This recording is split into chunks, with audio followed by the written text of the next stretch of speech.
Hello and well met. This is Layron with the Fantasy Grounds Academy. Today I'm going to take a look at some Cyberpunk Red content, and we're going to kind of build a character, just a real basic one. So the first thing is first, if you haven't been using Fantasy Grounds or Cyberpunk Red in Fantasy Grounds, I think you should. It's probably one of the best, well-crafted, maintained, and up-to-date systems out there. So without further ado, I want to take a look at some of the new DLC that's dropped since the last time I've done a video. So I'm going to go over to my library, and this is stuff that I've either purchased or stuff that's on the Fantasy Grounds Forge for free. Happy Halloween, by the way, and in theme of the Halloween holiday, there is a scream sheet that was converted into Fantasy Grounds. It's a Cyberpunk Red Halloween scream sheet. So I'm going to bring up the reference manual and let's take a look at what we have. So this is a couple different things that was put out as free. So it says 3 spooky shorts for Cyberpunk Red. So these are some short little adventures that you can run. Looks like Jay and someone else helped edit this and put it together. Melissa wrote it. Jay laid it all out. So anyhow, the Haunted Vendit is one adventure in here. There's Vampires versus Adams, and then there's an American Werewolf and Watson. So there's 2 or 3 different adventures here. Looks like 3 different ones. And if you go to the scream sheets, it gives you the adventure setup and the background. And it's all set up around the free DLC that you would find on the Artel Saurian website. So it's been pretty cool that the developers and the fans of this particular rule set have kept up pretty nicely. Also, last but not least here, we have the Cyberpunk Red interface volume. So we got interface Red, let's see, Volume 1 and Volume 2. So these do have some things that do get mixed and match in with other content. So you might think that there's some duplicates in there, but I've talked to the developers and they said that they tried their best to make sure that they weren't duplicating too much. And if anything, they just link the things together. So you don't have to worry too much about duplication or things that are crossing over too much. But if you've been subscribing to the DM's Guild and also to the Fantasy Grounds Forge, you'll notice that there is a ton of things. So there's the Volume 1 and Volume 2 of Interface Red. So if you haven't checked those out, you get more stuff. Usually you'll get short adventures. It's just more stuff that adds into the world. And it just gives you some reference and some starting points. I think as a game master, Cyberpunk does supply some backstory and lore, and it has some materials for you. But it also takes into account that you might bring in your own. So it's pretty well balanced in that regard. I don't mind that they release stuff occasionally because it's fun, it's creative, and it adds to the rule set. So it's nice to have different options here, and you can see I got a whole bunch of mini add-ons here, DLC. Most of these are free on the actual Fantasy Grounds website through the Fantasy Grounds Forge. So if you already have the Cyberpunk rule set, you can go to the Forge and take a look at these. These are all put out, I believe, by Sean, if I remember right. And he's one of the developers or one of the helpers in there. So he's pretty prolific. He stays on top of most of these releases and gets them out as soon as he can. Usually it could be, paused for a bit in the queue, but for the most part they come out pretty timely. And if you haven't been watching for a while, the Cyberpunk Red Danger Gal is out, Black Chrome is out, you got Tales from the Red, and then of course the core rulebook. So those are the main products that are coming out for, oh, and the data pack. But those are the main products that you'll get from the Cyberpunk store on Fantasy Grounds. So those are the main things, but then you also have a few supplemental things, and I'd say more than a few, probably a couple dozen different things that you can get for Cyberpunk. So it's kind of neat. You have a tarot deck thing that works well with an extension. And then you have a bunch of other stuff that kind of just works with the rule set. So it's pretty cool. So I'm going to go ahead and start grabbing a character sheet, and I'm going to go down and just build a real basic character. What I wanted to show you is I do have some notes here about character creation, and where this stuff comes from is right from the website for the Atlassian. So there is a forums post for the actual rule set in the actual Fantasy Grounds forum. So if you're not already a part of that, there is a place on the Fantasy Grounds forums for the rule set. So if you have any problems with the character creation, or maybe there's some automation missing or whatever, you can go ahead and discuss this. Maybe just come in here and read stuff occasionally to see what's going on. And then, of course, the most important part of this that I wanted to show you was the character creation part. So this really breaks the whole thing down into steps, and I'm going to do these steps, which isn't too bad. So I'm not going to have a split screen, but I do have these notes in Fantasy Grounds. So I just took all the text from here and imported it in. But it's nice because you have these visuals here. What we're going to do is take and grab a blank character from the character wizard and decide if we want to create a character from there.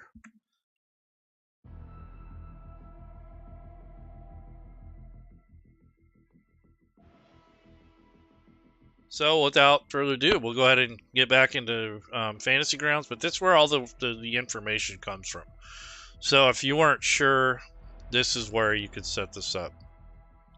So we will refer to this occasionally if we need to. So I'm going to go ahead and bring up Fantasy Grounds back. And over here on the right-hand side, there are some player character stuff related. So I'm going to click on Play and then the characters. And I have some pre-gens here that was created either previously, and then I have some basics or the most common classes that were created by the team that developed the Cyberpunk Red rule set for Fantasy Grounds. So that was pretty nice of them. They sent me a module that has pre-gens in it, so that's nice. And you can use these to kind of get an idea of what the character sheet should look like once you're done with them. So I'm going to click on the character wizard, and at this point you're faced with picking your role, which is kind of like equivalent to a class. And then you have three different methods of creation. And if you want to know what the more information on that, you can click on the link, and it tells you about this. And there is a Fantasy Grounds note here. And if you go through this and actually follow this, it's not too bad. And once you get the hang of it, you may not even need this reference anymore. But essentially, there's three ways to generate characters. You have the Street Rat, which is a template. You have Edgerunners, which is fast and dirty, which is kind of a half template, half choices. And then the complete package, which is a calculated setup that you will do yourself based off of points and your knowledge of the rule set. So each has its own advantage and disadvantages. So for a Street Rat, if you've never played a role-playing game and you've never played Cyberpunk, they recommend using that. It's the fastest way to get started. You don't have to do too much, and the actual templates aren't bad. So in the hands of an experienced role player, even a template can be modified and just kind of tweaked a little bit in a unique way, and then you can just use them to play with. So this makes it quicker to get started. And I think that's one of the goals of Cyberpunk Red as opposed to 2020, is that they wanted to streamline this rule set and make it a lot more playable, especially when you're around a table or you're at a convention or something like that. They don't want you to spend 4 hours making characters, you know, unless it's like a homebrew campaign or something like that. But I think they're really hyper-focused on making the rule set a lot more streamlined than it was. So they have made some changes if you are a classic Cyberpunk or Cyberpunk 2020 fan. I remember the first time I got into Cyberpunk, I think it was Cyberpunk 2013. It was an old box set, and it just had like 3 or 4 booklets and some dice in there, and it was really, really rudimentary. I mean, this stuff was stapled together. The box was pretty cool. It was just a solid black box, black and white. You know, it was kind of cool. But then they came out with Cyberpunk 2020 shortly after that. And I think the box set was pretty successful, the initial one. And I remember buying it and being excited. And I went down to the hobby store and picked it up and kind of played around with it for a few months and used it as an alternative to Dungeons and Dragons. So it's got a history with me. So anyhow, the Edgerunner is the method I'm going to use today. And as soon as you realize the Cyberpunk Red system is designed to give you flexibility, you will definitely want to start exploring these other types of creation. You can tailor the character the way you want, lots of personal touches throughout the process if you use the Edgerunner method. But if you need to create a character quickly without a lot of painstaking details, and that fast and dirty method is probably the best option. And this is the one I recommend the most if you're familiar already with like 2020, Cyberpunk 2020, or role-playing games in general. This one gives you a little bit more flexibility and a lot less hand-holding, and you know, kind of gives you more of the you know, the methods of picking your own stuff. The complete package, however, is if you're really familiar with the rule set, you know what's going on. It's a little bit more complex. The reward is your ability to kind of set up the character exactly the way you want. You use pools of points to buy stats, skills, and starting money, and all that sort of stuff. So it kind of allows you to customize a lot more. So the following sections will give you enough information to set up your character, and it's right here in the rule set under the 3 methods of making characters, and it's linked right on the character wizard. And then there's also the Atlassian that I'd showed before, and then you can also make your own notes, which I've done here. So if you don't if you're not able to figure that out, I don't know how else this would help you other than to just keep practicing until you figure it out. All 3 character creation methods detailed here in the core rulebooks are supported by the character wizard. So this is for Fantasy Grounds, including all of their steps. With this module loaded, click on Character Wizard from the Character Select window and simply follow the prompts. This can be done by the GM or the player. So pretty cool. So I'm really happy with the way this rule set turned out. It looks good. If you're wondering why the screen looks a little different, I'm using an extension, which is an alternate background / theme. The other theme has a little bit more white in it, and this one's kind of like the opposite of the base theme. So this is the alternate theme here, which I like this a lot better. It's kind of like a dark mode. The other one's pretty dark too, but it has more white in it, kind of like the classic Cyberpunk look. But I kind of like this one better. So what I'm going to do is pick a role, and if you go to page 28, if you have the book loaded, it will tell you all the different roles and that sort of thing. So this is a cool way to build characters and not have to jump around too much. So everything's kind of right in front of you. So if you need to, you can go to these different places and jump to that area to read more about it. But I'm going to pick a solo, which I think, I'm not positive, but I'm pretty sure that's the most common class that people play. It's basically a gun-toting street samurai or a gangster or some kind of vigilante or some, you know, kind of basically like your fighter. So I'm going to click Edgerunner and then click solo. So those are my choices. And then if I want to read more about this, I can click on this link here, which will take me to another section in one of the books. And then down at the bottom, I'm going to hit next. And this brings me to the life path. So you run your life path. So you make sure to run both the general life path and your role-based life path. Remember to pick your cultural origin language. You get that as a skill at rank 4. So we're going to do the life path, and then we're going to do some of the other stuff down here, which is your role-specific ones. So this is just a way to build your backstory. You really don't have to use all these per se, but they do tie in with the lore and the way this thing is set up. So you're auto assigned some presets here, and you can go through these and see if you like them. If it's something you don't like, you can always click on the link here and drag and drop another option here. So for every one of these lines that has this little link here, you can replace or add or substitute pretty much whatever you want in most cases. And then down below, you can also do your role specific things that tie in with your class or your role background. So this guy is supposedly North American. He speaks Chinese, English, French, and he's kind of arrogant, proud, and aloof. His style, he's got urban flash, kind of flashy, technological streetwear. He has strange fingernail implants, and his hair is short and spiked. So your typical cyberpunk kind of informational, or in this case more combat related. What he values most is love, so he's probably a hopeless romantic. Feelings about people, their obstacles come in the way in the form of people, and they need to be destroyed if they cross me. So I don't know if I necessarily like that, so I might pick something else. So I'll just say I like almost everyone. I like almost everyone. People are tools. Everyone is a valuable.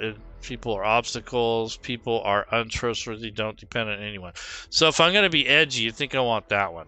So I'm going to go ahead and erase this and pick another option here.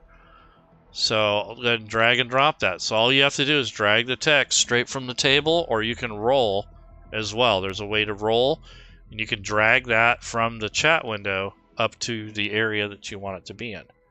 So that's kind of up to you how you want to build the character. But I'm not going to go too deep into this. I just want to show you some of the steps. And then down here, I'm going to pick the what kind of solo I am. So let's see. Bodyguard, street muscle, corporate enforcer, freelance, black ops, local vigilante for hire. I think I'll do that one.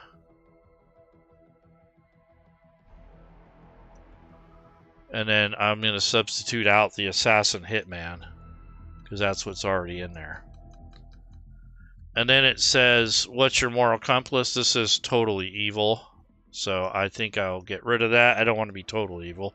I don't mind being a little edgy, but not totally evil. Okay. So let's see what we got.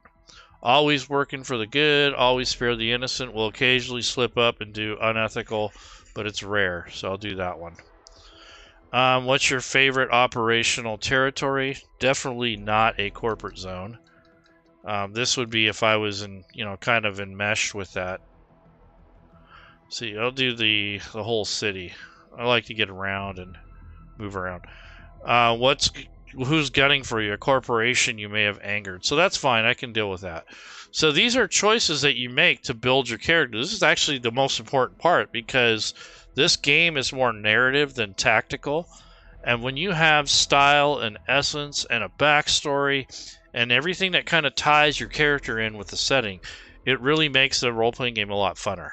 And it really is a little bit more focused on role-playing and the narrative of the characters, as opposed to the environment and tactics and that sort of thing. So this is it plays a little different than your traditional Dungeons and Dragons stuff. So I'm going to go ahead and hit next. So this is where you pick your name. So I'm just going to, his name is going to be Name. Okay, so that he did that because maybe he didn't like school too much, and whenever he filled out something, got tired of writing his name, so he just left it. And when people say, "Hey, what's your name?" Well, my name is Name. It's already on the document. So there you go. So you can re-roll the stats, or you can go with these. So this kind of goes with intelligence, reflex, dex, body, sort of averaged out. So you can re-roll this until you get something closer to what you want. In most cases, reflexes, body, move, dex, those sort of things kind of tie in more with your solo characters. So reflexes tend to do a lot. So here's 8, 7, 6, 7. Let's see, 5, 5. His tech is 4. I think it's a little low. Let's see, 8. I mean, he doesn't need a high tech, but okay. So the 7, 8, 6, 4, 7. Yeah, that's a little bit more balanced, but I don't need the high intelligence. So 5, 8, yeah, that works. So here's going to be the stats that I go with. So 5 intelligence, 8 reflex, 6 dex, 5 tech, 7 cool, 7 will, 7 luck, 7 movement, 6 for body, and 5 for empathy. So those are basically my starting stats. When I hit next, this is where I get to select my language. So definitely going to pick English as my select one of the following languages from your life path. So I'm going to pick English, and that will be at a rank 4, as it had said in the notes. And then down below you have some starting skills. So depending on how much you raise a skill will determine how many points you spend. So as an Edgerunner, you can set the following skills. No skill can be higher than 6 or lower than 2. You have a total of 86 skills. Some skills cost twice the amount. So I think those are notated. So for the awareness part of this, I think I'm going to put at least a point in concentration and probably 2 points in perception. For body skills, I definitely want to have at least a 5 here. And then for stealth, I might go with a 3 or 4. And that'd probably be about it. For education, for tactics, I might put a point there. Street slang, I definitely put a couple points there, so you can kind of talk to the people on the streets. Local education, like I said, he's not highly educated, just put 1 point there. Brawling, definitely put a point there. Evasion, a couple points there. And melee weapon, probably at least a point there. And then coming down further, we have our auto fire times 2. So this one takes a little bit more of your points, but I'm going to go ahead and add 4. Handgun is going to be a 5. Shoulder arms, I'll just put like 1 point on there. Human perception, I think I will do a 3 there. Persuasion would be a 3. First aid, probably 4. So I'm kind of going through and fixing these up. So we got 13 points left. So now I'll go back through and just decide which ones I want to go with. So I've definitely raised the education a little bit. No science, brawling, evasion. I'll go up to 5 on that one. Let's see. In English, I'll go with a 5 on that. And let's see, resist, torture, or drugs. Let's go up to a 4 there. Go up to a 5 in stealth. And a 4 in concentration. So I got 6 points left. So I'm kind of just whittling down my starting points so that I don't have to come back to this. So I'm just going to kind of build this up until I get to a point where I'm happy. So here's a handgun. Conversation, let's see, then we want that to be up a little bit too. And then my persuasion, maybe go up to 4, and I go up to a 5 on first aid. So that's all of the skills that I've consumed, all the skills, ranked those up. And if you want to read about them, you have the links on the right. And like I said at the start, you can't raise it any higher than 6 and no lower than 2. So all these kind of fit in line with that, and I've kind of sculpted this around playing a solo character. So most of my stats and my skills are focused on combat and in the awareness and the body skills. So that's kind of where I'm at on here. And a little bit of street smarts. So go ahead and hit next. So this is where you get your starting gear. So I'm going to grab the heavy melee weapon or a bulletproof shield. Yeah, you know what? I'm going to go with the bulletproof shield. And then you can get the Sand of Easton or the Wolver. So Sand of Easton is cyberware. It kind of helps you with guns and stuff. So I'm going to go ahead and grab that. instead of the Wolvers, which is kind of like having Wolverine kind of claws. And then you can come down through here and ask your game master to, if you want to buy other things. But this is all the equipment, the starting equipment, which makes this a lot easier, and you're not, hand picking everything out and spending 2 hours on this. But it is part of the fun of the game. So if you want to customize your style and such, you'll have to come back and edit this. But you have 500 Euro bucks to start with, so I could go out and buy a few things, but I'm not going to do that for this show. So once I hit that, this hits create, and this is essentially the most, most of the work. And then you're just going to go in and equip your items. So after you get your gear, and so what are derived stats? So that would be what's calculated when we did our picks. Then we record cyberware if we're going to do that. And one of the things that I think a lot of people forget to do is to equip all this stuff. So I'm going to come over here and change the status. So you want to equip all of your gear, or most of it anyways. And it says the equipped cyberware was moved to the cyberware tab. So if it's anything cybernetic, it'll get recorded and moved to that tab, which is related to other features and functions. So I'm going to go ahead and equip this stuff, and now I have it all worn, or I'm carrying it instead of just, having it stored somewhere. And then if you come over here to your, let's see, this is your actions. When you come over here, you have weapons that, like I have an assault rifle and I have a very heavy pistol. So you want to come in here and pick your, whatever type of ammo. So here's your basic rifle, and this is going to have my basic very heavy pistol. And then you want to click this reload, and that essentially will pull off of your ammunition. So that's now your gun's loaded. And if you have any thrown objects, you can have that put here. And then down here, it kind of talks, here's your combat ability awareness. Here are some different features that you have.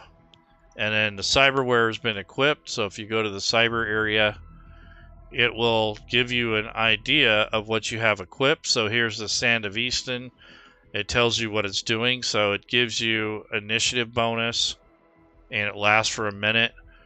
And then you have other little boosts depending on what you've added to yourself in regards to cyberware. So the Sand of Easton is a Neuralink that helps you with combat. So these are just some of the add-ons that you might have. Like they have other things listed here, but the only thing that's actually activated is this little thing here. You have this active icon, and that's what you want to see. So make sure your cyberware is activated if you have any. And then for your actions here, this is the combat related stuff. And then if you had grenade ammo type stuff, you would put that here, and then the damage is set there. So this is really not bad for character creation. And I think the hardest part is picking a actual portrait, to be honest. Because other than that, there's not much more to do with character creation if you're using the Street Rat or the Edgerunner. If you're going to build using one of the other, the full package method, it's going to take a lot longer, of course, but you're going to have more flexibility. So I guess I'm going to pick this guy here, actually this guy, to be my little token here. So once that happens, your DM can put you on the combat tracker if you're not the game master. So I can drag this guy and put him on the combat tracker and add him to a group. So that's not too bad. It's pretty simple. There's some tips down here that I wanted to look at before I move on. So let's see, where is that at? Okay, so if you go to the wiki guide at the bottom of this, it's going to give you some tips on some things you want to look at the end. So doing all this stuff isn't bad. But then it says they're finishing touches. So this is kind of important. So once the character is created, the PC or GM will want to equip all their gear, which we did. All the gear and cyberware can be equipped by clicking the little starburst symbol, which is something we already did. it might look a little different as the themes, different themes applied. But only gear that needs to be manually equipped are programs, hardware, and cyber decks. Humanity loss is something you want to pay attention to for your cybernetics. And then it says that's basically for the basic stuff for most of the classes, and then they have ones for netrunners, executives, nomads, and medtech. So there's some special notes here, and we followed most of it already. And I kind of cheated already, and I went through and I looked at, basically how to do it before I did the show. But when you do select different Edgerunner packets, so for Edgerunners, it says you're allowed to adjust all the starting skills a street rat would normally get for your chosen class, up to a maximum of 90, including the free skill points for your languages. Edgerunners cannot choose skills outside of their roles list. Each skill must be a minimum of 2, a maximum of 6. And some of the times 2 will double the cost by 1. So once all the points are used up, the next button will appear. So we already went through that. So this is kind of a way that you can look at this visually, and you have these pictures, or you can use the character wizard and the notes there, or you can make your own notes. So it's not too bad. The character creation isn't horribly difficult if you use the first 2 methods. If you're going to use a complete package, you kind of have to know the rule set and know what to look for. So I would kind of wait on that until you get more familiar with the game, and then try to do that. I'm not saying don't do it, just saying like don't apply it to a game. Maybe just practice. So this is the breakdown of all the skills that I have, and then that's the main tab here, and all the equipment is set up. So now we're ready to roll. So this is essentially how you build a character in Cyberpunk. It's not too bad.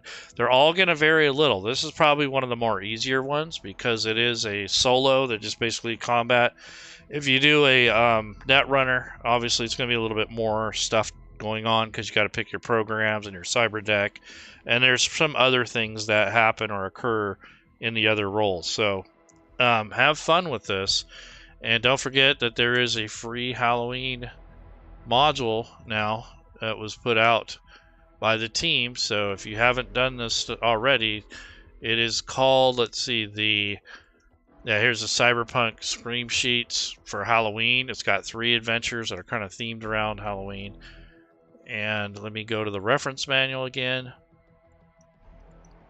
Yeah, so here's the spooky Halloween theme. So the Haunted Vendit, yeah, I don't want to give these away too much, but it has some notes on how to play this. And then it also references things inside of the actual handbook or the core rulebook. So it's a Scream Sheet. Cool. All right, so anyhow, Halloween themed stuff. And then we have our Cyberpunk character creation. Hopefully that helps a little bit. Maybe it will inspire you, maybe not. But yeah, give the rule set a try. At least get the core rulebook and all this free stuff, if nothing else. You don't necessarily have to have the interface programs or the DLC, but you want to definitely get the core rulebook and take advantage of all the free stuff. So on the Fantasy Grounds store, if you pick Cyberpunk Red, I mean, there's 2 interface. There's the Danger Girl, Black Chrome, Tales of the Red. There's the data pack, which has maps and stuff, and then there's the core rulebook. So that's a majority of what the rule set offers. But if you want more stuff, if you go click on Store, and then go to the Forge, if you look up Sean for his content, he's made a whole bunch of Cyberpunk stuff. So let me see if... and these are free, by the way. These can't be sold, so not through here anyways. So here's this.